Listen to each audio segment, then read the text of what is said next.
அண்மை செய்தி. குஜராத் மாநிலம் சூரத் தொகுதியில் பாஜக வேட்பாளர் முகேஷ் தலால் தவிர அனைத்து வேட்பாளர்களும் வாபஸ் பெற்றுள்ளனர். காங்கிரஸ் வேட்பாளரின் மனுவும் கையெழுத்தில்லை என நிராகரிக்கப்பட்டதால் பாஜக வேட்பாளர் போட்டியின்றி தேர்வாகிறார். அதனை அண்மை செய்தியாக பார்த்துக் கொண்டிருக்கிறோம். இது தொடர்பான முழுமையான விவரங்களை செய்தியாளர் மணிகண்டன் வழங்க கேட்கலாம். மணிகண்டன், இது குறித்த விரிவான விவரங்களை பகிர்ந்துக்குங்க. வணக்கம். மக்களவை தேர்தல் 2024 இந்தியா முழுவதும் கட்ட வாக்குப்பதிவு என்பது 21 மாநிலங்கள்ல முடிவடைந்திருக்கிறது.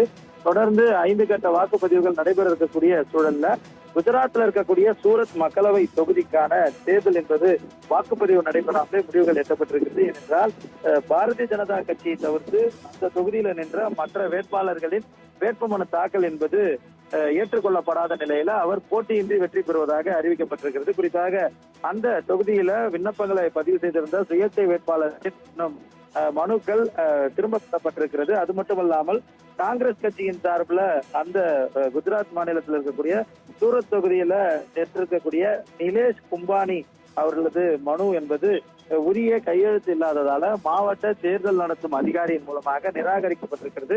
இதன் மூலம் சூரத் தொகுதியில போட்டியிடுவதற்காக பாரதிய ஜனதா கட்சி சார்பில் போட்டியிடக்கூடிய மனு தாக்கல் செய்திருக்கக்கூடிய முகேஷ் தலால் இது எந்தவித போட்டியும் இன்றி தற்போதே தேர்வாகி இருக்கிறார். குறிப்பாக தேர்தல் 2ஆம் கட்ட தேர்தலில் நடைபெற இருக்கக்கூடிய வாக்குப்பதிவுக்கு முன்பாகவே குஜராத்ல ஒரு தொகுதி பாரதிய ஜனதா கட்சிக்கு கிடைத்திருப்பதாக அந்த மாநில பாரதிய ஜனதா கட்சி நிர்வாகிகள் சமூக வலைதளங்கள்ல கொண்டாடி வருகின்றனர்.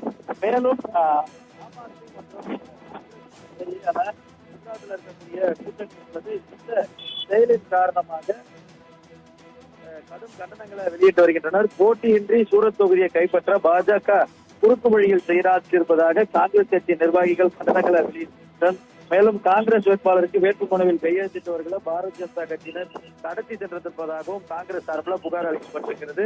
ஆனால் தற்போதைய மாவட்ட தேர்தல் அதிகாரியின் அறிவிப்பின்படி போட்டியின்றி பாரதிய ஜனதா கட்சி சார்பில் நிறுத்தி வைக்கப்பட்டிருக்கக்கூடிய முகேஷ் தலால் என்பவர் வெற்றி பெற்றிருக்கிறார். அதாவது போட்டியின்றி தேர்ந்தெடுக்கப்பட்டதாக அறிவிக்கப்பட்டிருக்கிறது. விவரங்களுக்கு நன்றி மணிகண்டன்.